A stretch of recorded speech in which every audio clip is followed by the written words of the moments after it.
Right. I am live. Let me pin this comment. Good morning. Good morning. It is Monday. Here I am with my right with me. Getting myself together here. Feeling better. Welcome. Welcome. Drop in the chat what you're working on today. Hey, Benson, welcome back. Welcome back. Yeah. Okay, good. I was here all last week, but I was so sick. I'm finally feeling better. I'm about 75, 80% better now, I would say. I took 2 COVID tests and it said negative, but I feel like it might have been COVID, or flu or something, but I'm back. Woo! But so happy you're back. And yeah, just continuing with researching Peter Crosby. And I went through quite a few, well, I'll say quite a few testimonies. I went through Dr. Hunt's testimony and found out some devastating news about Peter Crosby's wife during the time, and that she was pregnant actually during, she lost her baby on the first day of the massacre. And that was really tragic how everything happened. And so, whew, but moving along, and yeah, I'm gonna start with Charles Furlong today. He was the sheriff that before Peter Crosby, he had beat out. Peter had beat out Charles in the election. You're working on my a talk I'm giving at a school on Wednesday about one of my novels. So I'm not working on a novel today. Okay, well, that's great though. You're working on the talk for the school. That's great. Also, Saturday, I had my first, I've been accepted into, I think I announced that. I don't think I announced that when you were here. I'm not for sure. I think I announced it last week. I was accepted into this teacher artist program. And Saturday was the first day of that. And even though I still was unwell, but I wore a mask to make sure that because I don't know if I was still contagious or not, but should have been out of my contagious stage. But yeah, thank you so much. So I'm excited about it. It's really a new, even though I've lectured before, this is a new area for me. So to try to take it on now that our entertainment industry is such in flux right now. So I'm happy to expand my horizons. But so let's get started for our first of two 25-minute sprints. And let's get going.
break time. And I see other people are here. Welcome, welcome. Drop in the chat what you're working on. How are you doing, Vincent, for your talk?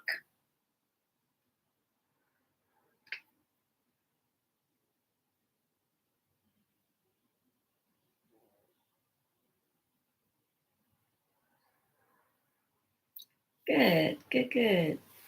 I'm still in the midst of Charles Furlong's testimony. Is I think sometime this week I'm going to just even start. Even though I said I have a lot more testimonies to go through, but I've gone through so many right now, and it's getting hard to keep track. I was keeping good track of it memory wise of who said what and so forth, but I think I need to start like just charting it out and creating like little mini bios for each person, because now too with the testimonies, there some people, a lot of things are being a lot of contradictions right now, and so just trying to really get clear on who is. So you're working on PowerPoint slides. Okay, cool. Um, so just really getting clear about who is saying what, really mapping out the timeline for this part of it. But while I'm also doing this, I'm also deciding who I'm going to set up in book one. There's so many incredible people to focus on, but I can't, of course, focus on everyone, right? And so just really deciphering who will, be featured in book one first, and then who I would introduce for book two. Um, but it's really great to have such ex- detail about what happened during the days of the massacre and the things that led up to December 7th. So good morning, Lorena. Welcome back. Welcome back. How are you doing? What are you working on today?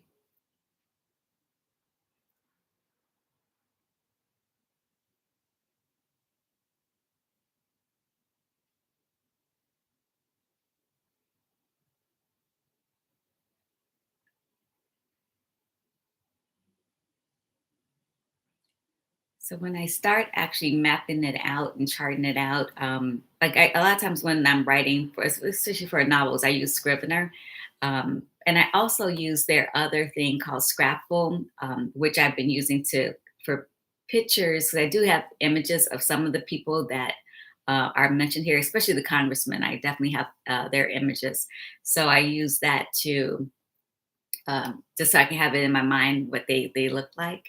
Um, yeah, I know a lot of people have issues with Scrivener because there's so much, going on that you can do with it. But I really like it, and I tell people, the ones that do have issues with it, just just stay focused. Find the things, the aspects of it that you like, and don't get caught up in all of the bells and whistles. Like you can always expand to the bells and whistles, but to not get so distracted and procrastinate. Because I know me, I really could, procrastinate and just dive into all the bells and whistles, but I love all of the different things that it offers. So that is my go-to.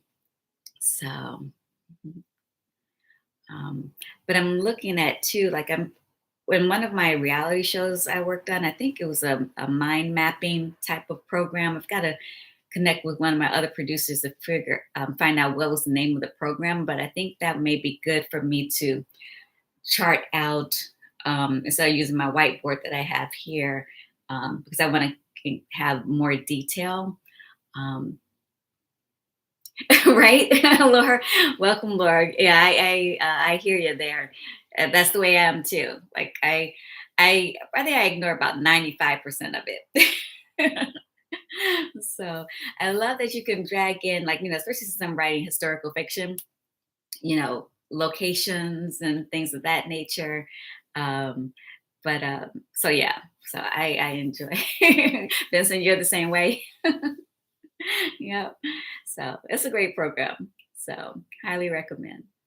So, but I think I'm gonna try to use this other program that I used with when we produce reality. for one of the shows I did, where I can easily just create like these little bubbles and do a chart basically, because I'm dealing with so many people and so many different things, and just trying to keep track of who was in the army together at the same time, and just it's a lot of details happening here. So if you guys are ready to get back into it, we'll do our next 25-minute set.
Great. How are you guys doing? I'm still in Charles Furlong's testimony, and I scrolled ahead to see how much more is there. I think I'm gonna probably be in his for another couple of days. It's pretty lengthy. Before I start doing what I was mentioning before, going reviewing and going back over. It's been a productive session. Okay, great, wonderful, Benson. And um, so yes, I'm gonna be in his for another few days, I think. Um, and then I see there's one more to do in this section, and then I go ahead and do my little breakdown. I'm kind of losing my voice this morning. Do my little breakdown that I mentioned earlier. But that is a wrap for today. I'm going to go back and get some more rest, even though I am definitely feeling so much better than last week. My head was so cloudy. I was having like a lot of brain fog last week, but feeling much more clear today. Thankfully, I'm so happy about that. So hopefully I see you guys tomorrow, 5 a.m. Pacific time. Vincent, I know you're UK. I don't know where everyone else is. Um, Laura, you can say things got a bit done in the last sprint. Wonderful. That's great, Laura. And where are you at? Are you in the States? Or are you somewhere else? You're in the UK. Okay, cool. Awesome. I love this. I love them having so many people from the UK. And then someone from Ireland was here the other week. And then last week I had a huge influx of people from AuthorTube. So they may come on next. Yay, Liverpool. Cool. Um, uh, to probably start popping in next few days. Uh, great. When I was in the UK, I visited there as well. I was in God, it's been so many years, but I spent almost a month in the UK studying English literature. It was a study abroad program, and we were based in Manchester, but traveled everywhere, and then went to Ireland for a little bit too, and then to Scotland.